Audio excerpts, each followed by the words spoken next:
Over the counter pain killer খুব ভয়ানক জিনিস। আমাদের দেশে আমরা ভীষণভাবে দেখতে পাই যে ব্যথা করলেই ওষুধের দোকানে গিয়ে ওষুধ কিনে নেওয়া।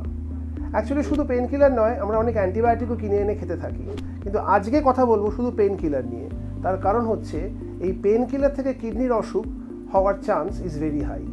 খুব সহজভাবে বললে প্যারাসিটামল বাদ দিয়ে অন্য যে কোনো পেইন কিলার যদি আপনি খান, যেগুলোকে আমরা এনজেডস বলি, এই ধরনের পেইন কিলার খেলে কিন্তু ভীষণ সম্ভাবনা কিডনি এফেক্টেড হওয়ার। আমাদের বুঝতে হবে যে over the counter pain killer আমাদের ভীষণভাবে ক্ষতি করে দিচ্ছে এবং এই অ্যাওয়ারনেসটা ভীষণ দরকার যে শুধু প্যারাসিটামলটাই কিন্তু ডাক্তারবাবুকে না জিজ্ঞেস করে খেতে পারেন, তাও খুব বেশি নয়।